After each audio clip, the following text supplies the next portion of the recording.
Welcome to the Wemi Show. I am Wemi. I am so excited. We have an amazing show for you. I know I always say that, but that's because we do. So today I have with me Tracci Johnson.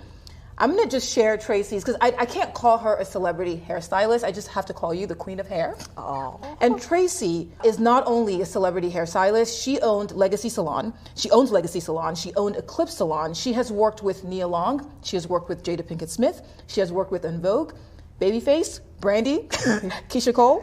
Her talents have been displayed on ABC's Extreme Makeover, the Grammys, BET Awards. You have been featured, your work has been featured in InStyle, Essence Magazine. You have been named top 10 African-American stylists in the country and one of the 50 most influential women in the beauty industry. That's a lot. And get this, she's also the author of the book, Dangerous Mistrust, From the Death of Faith to the Resurrection of Destiny. Tracci, welcome. Oh, thank you. I'm almost saying, who is she talking about? I'm talking about you. I'm talking about you. And what a legacy, what a life, what a journey. And I'm so excited to talk about this book with you today. I'm excited to talk about your entrepreneurial journey and how far you have come, because the path is messy. That's actually the title of this episode, is that the path is messy, Perfect but title. Trust anyway, right? Yes, absolutely. So I want to start actually, Tracci, at the end, which is the beginning for you, essentially. Right. Because when I read this book, that's what it felt like. It felt like you were starting over again. And you've had a lot of different starts. But I want to read a quote that's in the book, that's also at the back of the book. You say, "Trauma tells us that we have no value, that we are unworthy, not good enough, and we will never measure up. Embracing these deceptions, we develop dangerous mistrust and mindsets that promote untruths about who we really are and who God is." Yes. I'm just take a minute. Let that sink in, because it's such a powerful just quote and paragraph and part of this. So I want to start again at the end, which is your beginning. Who are you now, and who is God to you now? Wow, who am I now? Well, now I am whole, healed. I am confident. I know my value now. I know what I have to offer. I'm uncompromising now. A success in every sense of the word. It wasn't, I used to just be a public success, but I was a private failure. Yeah. But now I am a success across the board. And I'm not even just talking about financially or anything like that. I'm a success because I have joy, because I have peace, and I have purpose. Yeah.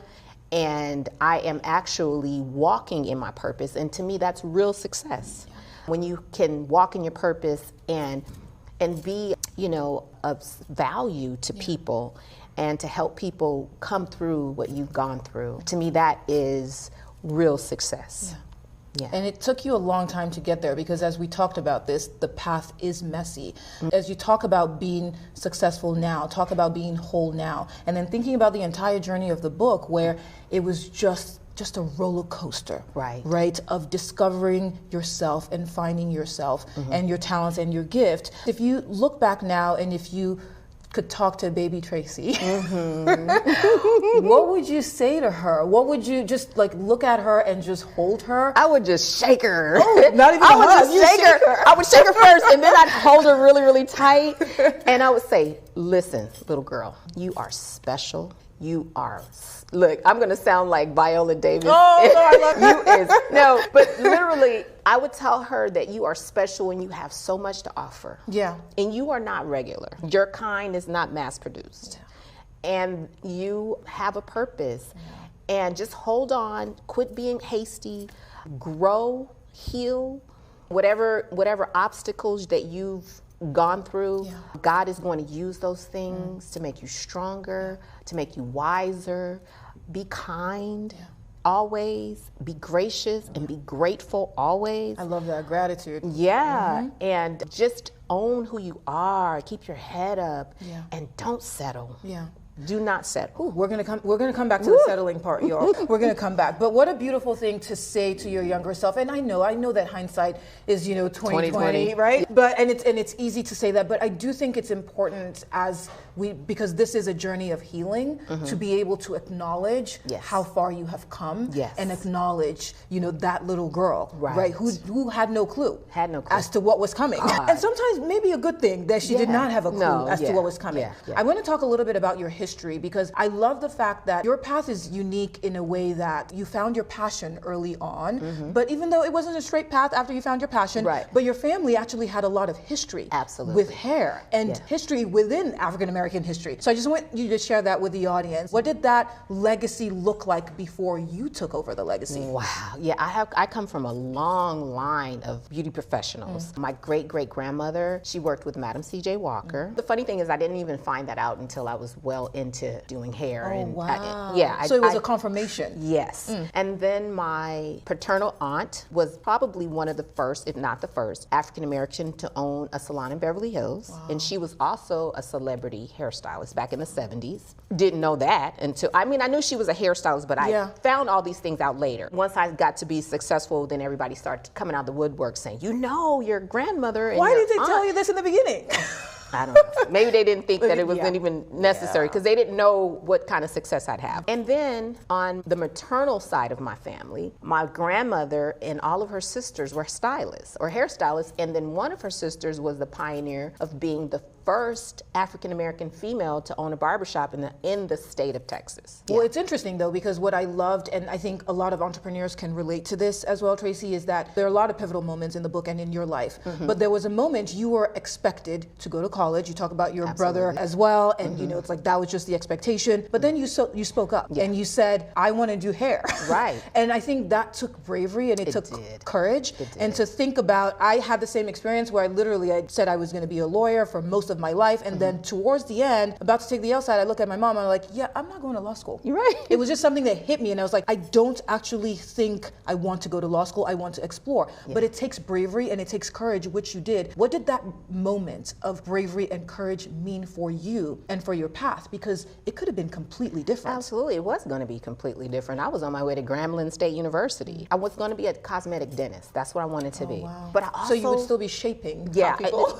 But I also loved hair so much. At the time, I don't think I really had an example of how successful hairstylists could be. And so the summer before I was going to go to school, I was working in the salon as an assistant, and I realized then, I was like, these people are making a lot of money, right? Because I always wanted to do hair too. I just was really torn, but I really loved hair. And I told my mom, I remember feeling a real kind of afraid to go to her and tell her, because my mom's educated, master's, and my brother's educated, MBA and all that. And I asked my mom, I said, Mom, I think I really want to go to cosmetology school. And I thought that she was going to say, oh, no, you have to go to college. You know. But she was so supportive. My family was so supportive. But my brother did tell me, he said, okay, Trace, now, if you're going to do this, you have to be the best. You can't just do this, and you're not doing this just so you can set your own hours and do your own thing. You have to even make a lot of money. Like, you have to be the best. You have to, but it's not a lazy job. It's a very labor-intensive job. Yeah. So you have to be self-motivated.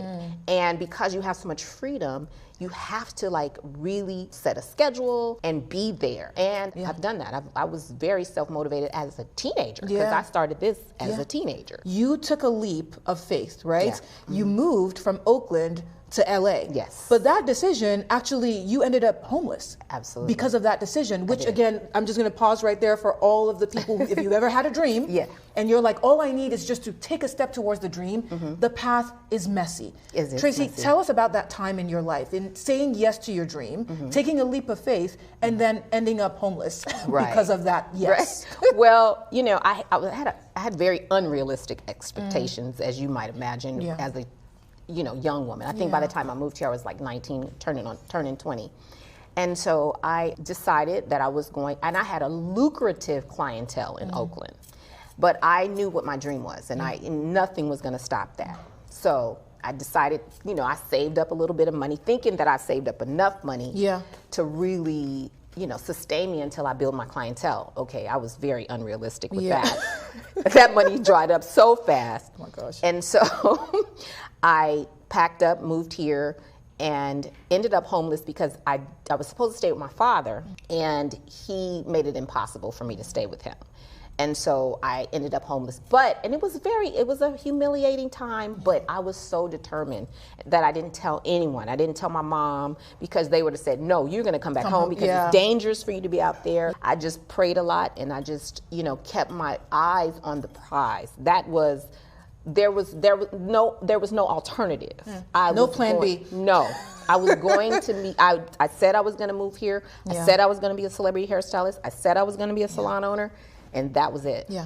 It's interesting that you say, I kept my eye on the prize. And like we said, there is no plan B. I think a lot of people like to have plan Bs. And for some people, it works out. But for some others, there cannot be any other alternatives, because you have to have the eye of a cyclops. You literally have to say, this is the goal, and this is what I'm going for. It is interesting that you talked about, if you had mentioned this to your mom, you didn't tell anyone, because the running theme in your book, Tracci, is also having a support system, or maybe not having, a lack of a support system. Why do you think it was difficult for you to reach out to people for help when you needed it? Because there are times where you're like, I can do this by myself, but then there were other times where it felt isolating for you. And as I was reading the book, it made me just my heart break, because the entrepreneurial story and journey can feel quite isolating and very lonely. Very lonely.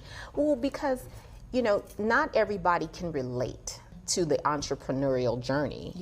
Because most people don't take those type of risks.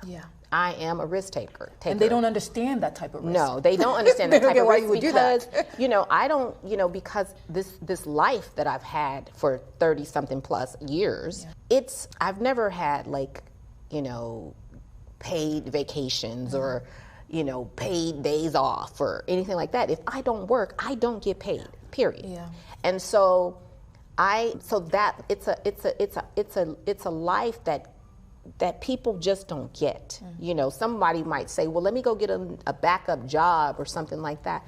That was never, I didn't even think about that. I haven't had another job since I started when I was 18. I have never done anything other than what I do. What you do, yeah. And I want to talk about sacrifice, because there was another pivotal moment where, you were here in LA and you're like, things are not working out. How am I going to figure this out? And you made a move. You decided to go back to Oakland. So split your time between LA and Oakland. And a lot of people, again, out there, if you've ever had a dream, you can probably relate to this, which is there's a moment where you say, should I stay or should I go? Right. Do I keep pursuing this, or do I go back to the comfort of what I know? So you decided to go back to Oakland because you had your clientele there. But then there was this big moment that literally pushed you out of that. Tell us about that moment and what happened in Oakland and with your clients and this moment that came after. Okay, so, moving here was not just, and I realize now that it was God moving me here. It was his idea for me to come to Los Angeles. It was a plan. It was his plan for me to be here. And so I knew that coming here, that, he was the one who was speaking to me in my spirit, telling me to get to LA.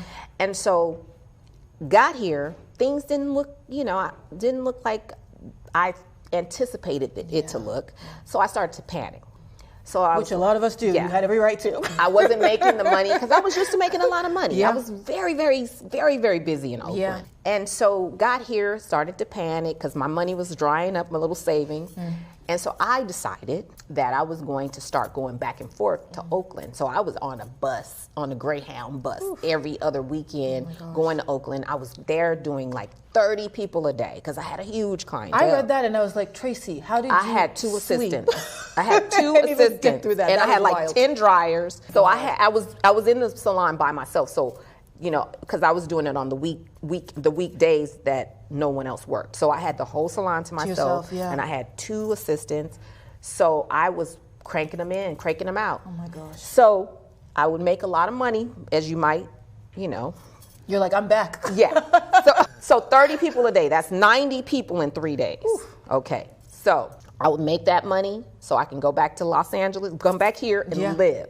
So what happened was one time, first of all, I had this sick feeling in my stomach every time I'd go. Like, I felt like I'm not supposed to keep coming here. I love that you mentioned that because you will be told. Yeah, absolutely. Your internal GPS turns on. Oh, my And for goodness. you kept talking about how your stomach was always acting up. I call it the stomach alarm. The stomach alarm. It was only when you were going. Every time I went, I would have this stomach alarm, and it was just like, Tracci, you're not supposed to be going here. Every time I was there, it was like this dark cloud was just hovering over me. Like, you're like, not it's just supposed acid to be reflux. here. Right. Because I was gonna make that money, right? It's fine. So I was determined to make the money. I was like, whatever. Let me just turn off the sounds in my head. Oh my gosh. Drink some Alka-Seltzer. Get past this moment because I'm going to make this money, right? So get there, and this one particular time I go. So I'm on my way, I'm on the bus, because it's an overnight trip. So as soon as I get there, I go straight to the salon every time I go. So first of all, I haven't had any sleep, because it's hard to sleep on a bus. So that's another story too. We can maybe get back to that. But so I get there. So I have to pay my rent when I get back to LA. So I'm kind of short. So I'm coming here to make my money so I can go back home and pay my rent. So I get here, nobody shows up for 3 days. You said you had 30 clients booked per day and no one showed up. Not one person showed up. Not one. So you took that as a sign. That, wouldn't you? You're like, maybe I should listen to that. I took that as a sign to go back. So I, limped my little tattered little ego back to Los Angeles. And I mean, when I can almost say immediately my clientele just picked up in Los Angeles. Like, I didn't miss a beat after that. You know what's interesting, Tracci, is that sometimes, and I've shared this with my audience a lot, sometimes you will get a whisper that will say, get out. And then you don't listen. Then it's like, get out. You don't listen. And it's like, get out. You don't listen. And then you're pushed out. And that moment, when I was reading the book, I was like, that was the moment you literally were pushed out into your destiny. Absolutely. Because you said right now, I chose to go back. You didn't say, God told me to go back. You didn't say, not tell me my intuition said to go back. You said, I chose to go back. I was in my head. I was like, okay, let me fix this. Let me fix this. Let me fix this. So at that point, I stopped listening to God. And I just went about, just in my own natural, my natural fears, took over. Oof. And my fix-it nature took over. And I just was there. I went back. And that's what happened. And then I learned my lesson from there. I was like, okay, God, I hear you. I always say you can't do your job and life's job and God's job at the same time. No, you cannot. You do yours and you let the rest be handled. Absolutely. Yeah. And it's interesting because and I want to read an excerpt from the book. You talk a lot about self-sabotage in your personal life and in your career. Yes. A lot of also the running from and running towards love and acceptance. And a lot of it stemmed with your relationship or lack thereof relationship with your dad. So I'm going to read from page 50 because this was a turning point in your relationship because you made a choice for yourself and for your journey. So I'm going to read this because this made me tear up a little bit. Okay. So you said, as I stood there looking down on him, you were talking about your dad, you said, I really saw the magnitude and the invasiveness of that ugly monster, unforgiveness. It moves unmercifully as its tentacles invade the soul of who we are, spreading poison, shredding potential, and halting the fulfillment of purpose. It was crystal clear how I had been duped by the devil for so many years, chasing smoke as my life ran amok, because I thought this man deliberately chose to withhold love and validation from me. But as I looked at him, questions began to flood my mind. How could he give me what he didn't have to give?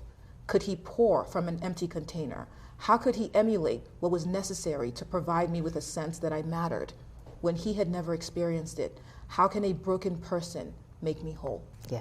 Okay. Whenever I read my book myself, I go back and I read those kind of passages. I start crying too. I really do. I get teary-eyed in a lot of parts of my book. Yeah. So. Yeah. It was, I felt it was a pivotal moment. This does not begin to describe, you can tell I'm tongue-tied. Yeah. It does not begin to describe it because what happened is that you chose to release him from a debt that he could never repay. Absolutely. Right? Mm-hmm. My question to you is this, Tracci. Did you feel like you forgave him or did you just have to accept him? I had to accept him first and then I forgave him. I was able to forgive him once I accepted him. Accepted what had happened to him because to me, when there's with acceptance comes compassion. Yeah. And so when I really looked at things through his eyes and then looked at what he had gone through in his childhood and how he was treated, and once I did that, I accepted him. Yeah. And then I was able to forgive him because he couldn't do better. He didn't know better. He didn't know better. When you know better, you do better. When you don't know better, you can't do better. Ooh, that oblivious. Yeah. So I started looking at him as a child, literally. I looked at him as, my dad had arrested development. He was still a child in a man's body, and it showed up on his deathbed because he was crying like a baby. You mentioned that where you said he was talking a lot about all the things people had done, and you kept thinking, how are you on your deathbed still having the same story? And you mentioned that you did not, that was a big turning point for you too, that you did not want that for yourself. I said that day when I looked at him, and I was so puzzled. Looking at him, I could not believe that he was laying here getting ready to die, and all he could think about was what people had done to him. Yeah. And I'm saying to myself, this will not be me.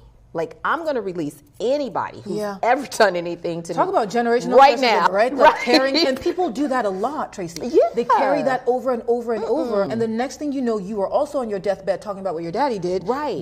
And you're like, I thought I would never be like that. Yeah. I thought I would never choose that path, but you do until you choose differently. Right. And I realized hurt people. Absolutely. I could not, I couldn't even hold him accountable anymore. Because he was so broken, and it broke my heart. And so I think that a huge component to forgiveness is compassion.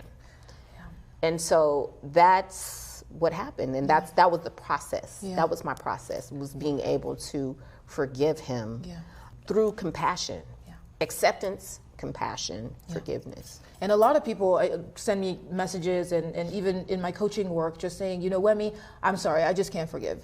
I just can't do it. And in that case, what I ask for is radical acceptance. And that's why I said, did you forgive him or did you accept? Because sometimes you can't bring yourself, and keep in mind, forgiveness is not for the other person. That's exactly the point. That's the point. Yeah, it's it's for you. It's to release yourself, because it is just like anger. You are drinking poison, hoping and wishing that the other person will die. And you are literally, hello, poison. Yeah, you're angry and you're drinking the poison and you're dying. And it shows. Yeah. It shows. Oh, I'm sure it does. It shows in every aspect of your life when you don't forgive. Yeah.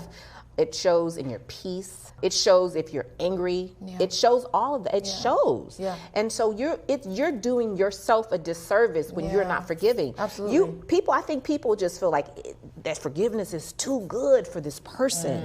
But it's not about them. Yeah, it really is not about them. It's to release you from the bondage. You're the one in bondage. You're the one in bondage. And it's your journey. It's not about them. And that's why I say, if you can't forgive, if you can't have, because we have compassion for, it's such a beautiful thing to have compassion for another human being, even if you do not like them, even if you do not understand them. Can I just have compassion for you? Can I just say, I acknowledge you and I see you, and I can leave it at that? And that's the same thing with acceptance, is that if I cannot go deep emotionally to say, can I release by accepting that everything happened? It happened, and you were who you were, and I accept that, and I release it. You don't have a hold on me, and it's easier said than done. I know it, because you've been through the process. I've been through the process with so many things in my life, but the acceptance, if you can, at least reach for that.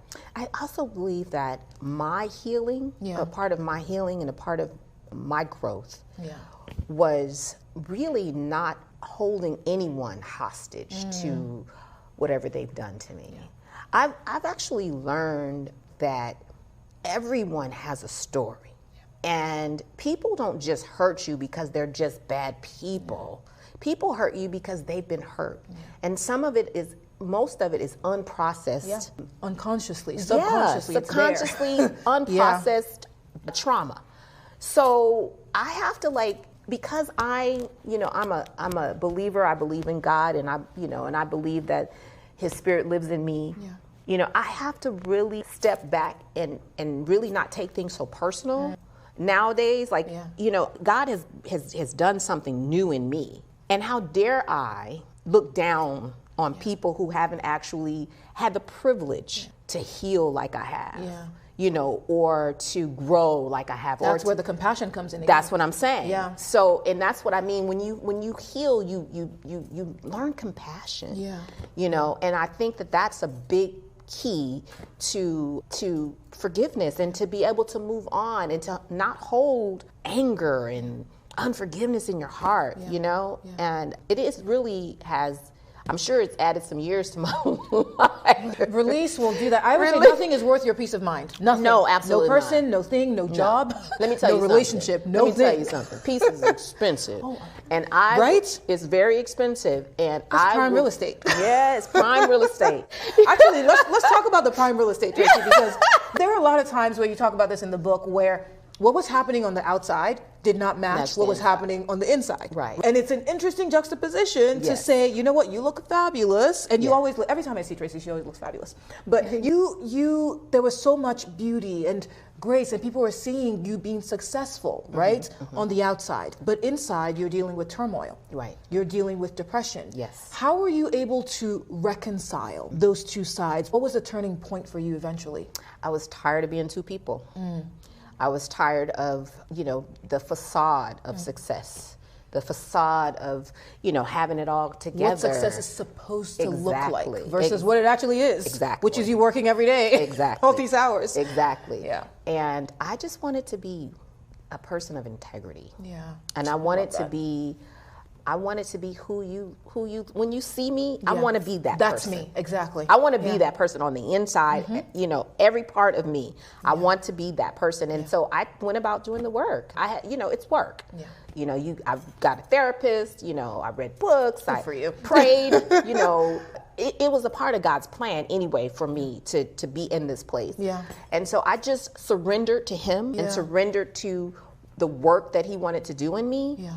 And because it was a part of my purpose as well, because I have to pull people from that miry place as well. I have to turn around and help people come out of that and, you know, get to the place where I am today. Yeah. You know, that's my purpose. Yeah. You know, so anyway, that's why. That's what happened. There's also another story that I think affected you a lot, and you brought it up quite a bit, so I knew that it was pivotal in your journey. Your friend and mentor, Ron, when he committed suicide. Yeah. And you kept saying at the beginning when you found out, you were like, how come no one knew? How come no one knew what was going on with him? Right. And I think that kept haunting you because what ended up happening is that you didn't have insight into what was going on with him, but you got insight based on what started happening with you and to you. Absolutely. Yeah. When he died, it was when I first moved to Los Angeles, probably like a month or so, he took his life. Yeah. I was devastated is not even an accurate word. Words escape me for how I was feeling when he passed away. But I could not figure out, because he was so successful and he was so handsome and everybody loved him. He was at the peak of his career. You said that on the outside, everything was glowing. He was 27 years old. He had the world ahead of him. Like it was, and he was also the son of Black Panther leader Huey P. Newton. And so he, you know, his dad had just committed suicide. Was murdered 2 years prior to his death. So he probably was going through that. But also, he was the type of person that you couldn't tell what was really going on with him. He just was jovial and happy all the time, and no one really knew, you know. And so it really broke my heart when he committed suicide. But years later, when I started going through the things that I started going through, I realized then how it happened, because I had everything that I wanted, but didn't have what I needed. Yeah. And so, I'm sure that's what was going on with him. You know, he couldn't find peace. He couldn't find any joy, even though he was what the world would say a success. He was a private failure. Yeah. And this is why it's important to connect. This is why it's important to speak up. And there are, even if it's just like, you're like, oh, I'm not going to call a prevention hotline. Please call, talk to someone, share whatever, unburden yourself. Absolutely. Right? Like to anyone who will listen, so you are not in this alone. Just that acknowledgement of the other person is important. Yeah. But I think sometimes, like with me, just like I said, people weren't listening to me. They weren't, if someone asked me how was I doing, and I said, oh, not too good, they act like I didn't even say a thing, because Yeah. you're looking at me driving a nice car, living in a nice place, having a nice salon. Like, how could you business, have problems? You know, Yeah. dressing nice. My hair is done. My makeup is done. Yeah. I'm put together. So you're looking at me like, really? Because like, if I was going through what you say you're going through, I wouldn't be put together like Yeah. that. You know what Yeah. I mean? Yeah. So of course, you know, that was an issue. So I stopped really sharing what was on my heart, because no one was really, could really relate to me. And No one that's could a relate. point right here. I just want to challenge all of us to take a pause, because you never know what someone might be going through. Right. No matter what they look like, no matter what their life looks like. And I think if we all just took a beat sometimes, we don't need to, without judgment, Right. to just allow someone to pour Yes. what is happening and just listen Yes. and acknowledge it. Yes. If you can do that today, and you, somebody that you haven't heard from in a long time, Right. just check in on them. Right. How are you doing? And then listen. Yes.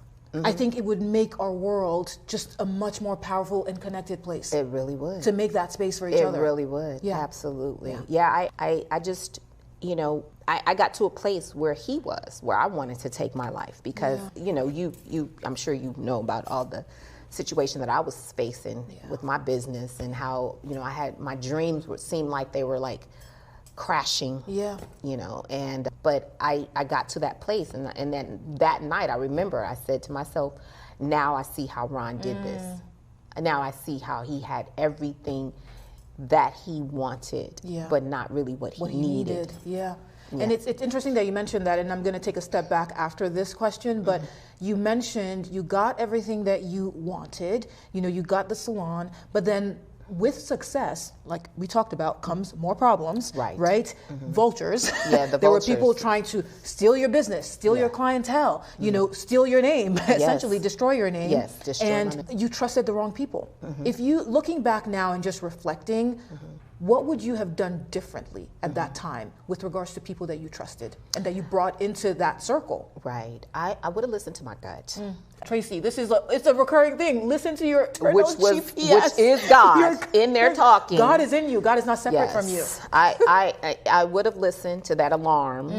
I didn't, because I had it all figured out, what I was going to do and how I was going to do it. I'm going to get these people because, you know, I have an overflow of customers, and I need to bring people in here to like handle these customers. And I brought the wrong people. You know, the people who were trying to destroy me, you know, that was their goal, to get in there, get their hands in there. Yes. And connect to me so that they can pull me down. And so, I mean, just like you said, vultures, they were vultures. I had a lot of vultures around me. I really did. A lot of people just, you know, they saw an opportunity for themselves to, because I had a salon that was star-studded. I mean, everybody came there. Like, I could just name all kinds of people that just frequent my place. A lot of iconic moments happen there too, but people saw an opportunity for themselves instead of coming there to like be an asset. Right. They came How can I there- serve? How can I learn? How can I grow? They came there to, first of all, leech, and then to destroy.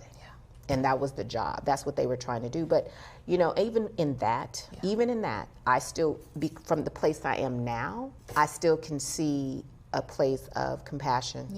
You know, I was in my 20s. You were growing. I was a 20-year-old woman around that time. So, yeah, I had a big old salon, Doing big things. major responsibilities, and I had to make decisions, like grown-up decisions, but I was a kid. I want to share this because the success came, but I want to take a step back. There was a moment in the book where I squealed because I'm all about manifestation and bringing your dreams to life, and the fact that we have the power. God is not separate from you. It's within you, right? And we have the power to be able to bring these dreams. And I squealed when I heard, it was the second time that I read that story about how you got your salon, and literally how delusion and audacity got you your first salon at that age that you were. But I want you to share that story because, listen, Delulu is still the Salulu, okay? Delusion is the solution. We are still continuing to be delusional. I'm trying to be delusional. Like I love being delusional, Tracy. No, I I'm telling love you. Delusion. It is my middle name. Yes. Just call me Wemi Delusion. Right. But you know what? When you're young, delusion is different. Delusion, I mean, seriously, when you're older, I try to tap into that Tracy, that delusional Tracy. So she's not that far, Tracy. No, Like, I'm trying. like, I'm trying. She's an asset. Yes, she really, really is. So, Yeah, so, because sometimes with maturity, you lose your delusion. I know, so life happens, I need to life get is back lifing. Yes, but I can use delusion, I can have delusion and maturity kind of mix. If I could get a mix of that. That would be great. That would be great. So anyway, so what happened was I was newly in Los Angeles, maybe like a year or so, 2 years fresh in Los Angeles. I was working out of when my clientele started to pick up, I started working in my home. And I made my home like a salon. Yeah. So after a while, of course, that I kind of grew out of that. So I had to go work in a salon. Yeah. So I worked in one salon. The salon closed because they sold it. And then a friend of mine told me about Eclipse Salon, which was this fabulous salon on Melrose. And it's set above Denzel Washington's restaurant. Yeah. And so this was star-studded. I didn't even know he had a restaurant back in the day. Oh my God, everybody went there. Yeah. Like when I tell you it was star-studded, they had all the Oscar parties there and the this, the that, it was amazing. That place was amazing. So it was this big building and it had a big courtyard in the middle. And George's was downstairs and my salon was upstairs. Yeah. And so we could look down on the courtyard and it was just a fabulous place. It was fabulous. It was on Melrose, fabulous. So I walk in there to go to work. Someone tells me about it. I go look at it. And then I walk in and I just felt like I was at home. Yeah. So I turned to my assistant who was standing next to me and I said, I'm gonna own this salon one day. Pause. Mm-hmm. I'm gonna own this salon one day. I did. 20-something years Power old. of the words, yes. Delusion, Audacity. And confirmation. Absolutely. There we go. I said to him, and I don't even know what made me say it, first of all, because the salon was not even for sale. Let's just start there. It was the God within you. Of course it was.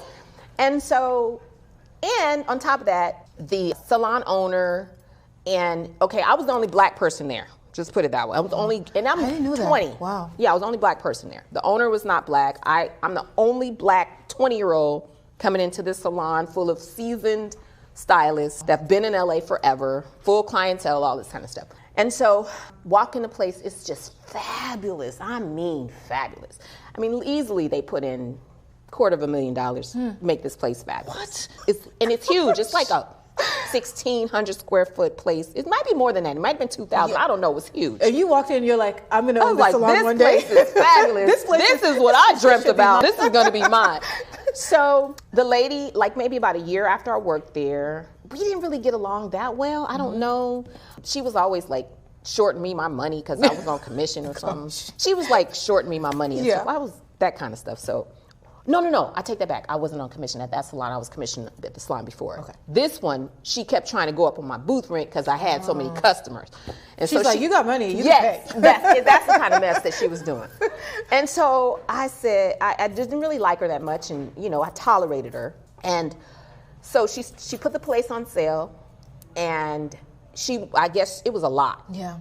And only like these top big Beverly Hills salons and the owners, Umberto and Jose Bear, and these people were coming to look at this place because they were like, well, we want to buy, know. So they didn't buy it.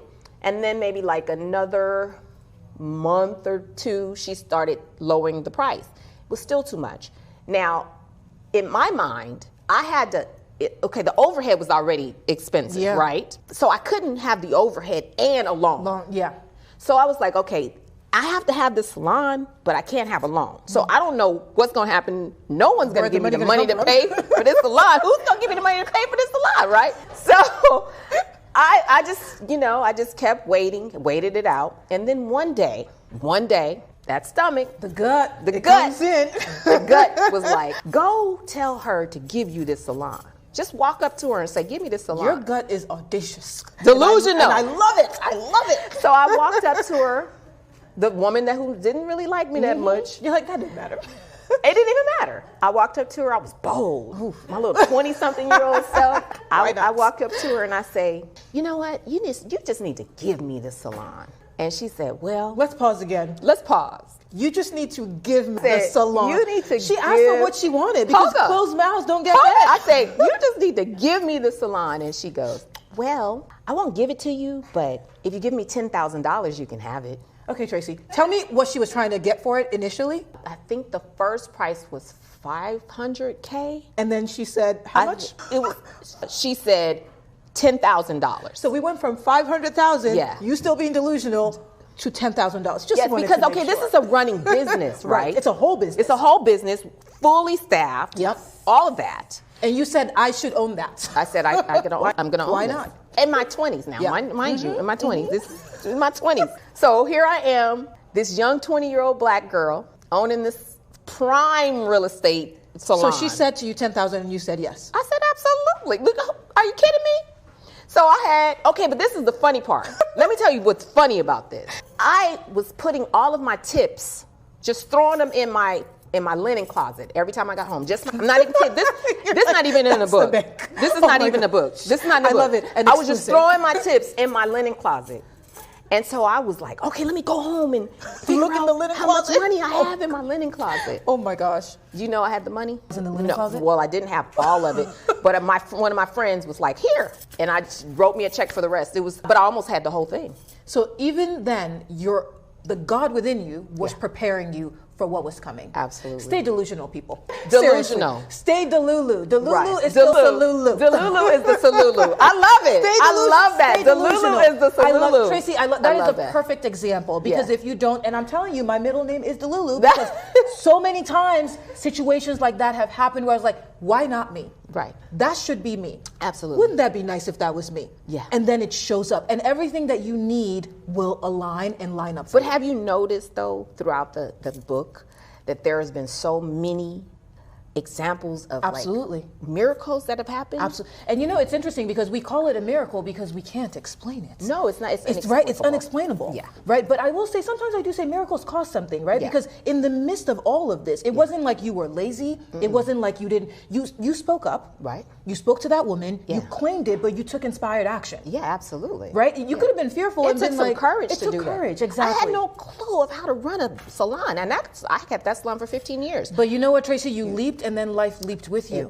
I did. And but I went through a lot. Yes, you did. Yes, you did. And I'm glad that you were honest about that because Yes. I don't want to gloss over this idea that your dream and bringing your dream to life is all just fun and games and it's super glossy and it doesn't happen. And another thing for you, Tracy, and within the book that you talk about is, that search, for love, that search for a relationship, that ideal relationship, and you were always chasing after it. But what did that search teach you about who you are now, about your true self? Wow. Man, let me tell you, I was always so busy dumbing down myself in relationships because I really did not really understand who I was and what I had to offer. I didn't, but I know now. Yeah. I didn't then. And I realized even when I thought I did, I still didn't. Yeah. Because I was still, I think I wanted a relationship so bad that I would just go take someone and try to pull them up. And it was the idea of the relationship for you. It That wasn't was even it. about the person. It wasn't. Right? It was like, I have this idea, I have this void, which anybody again, with your dad, right? Look, Anyone just you pop ever that seen groom you on. ever seen that wedding cake? You ever seen those pictures of somebody standing at the altar and they just have a groom with no neck?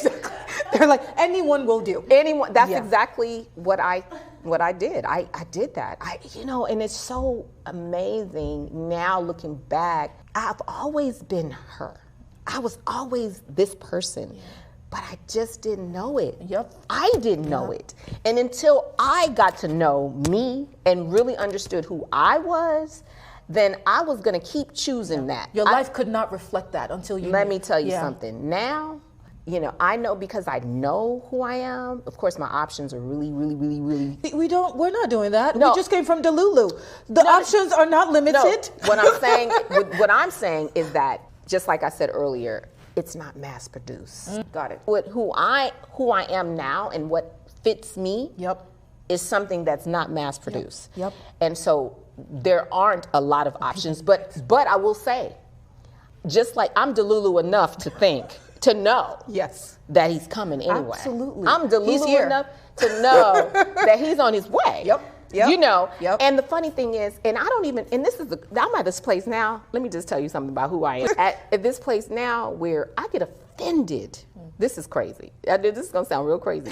Offended when men approach me that don't even, because you're like, don't you know who I am? Exactly. That's how it because you know does who that you sound are. arrogant? I don't think it's arrogant when you know who you are, because you're not coming from a place of ego. Because anyone can offer you anything, Tracci. But anyone can see a diamond on the street and be like, I deserve that. Yes. Even whether or not they can afford it. Exactly. Right? Exactly. And that's where I am now. I have to remind myself, Tracci, you have discounted yourself for so long.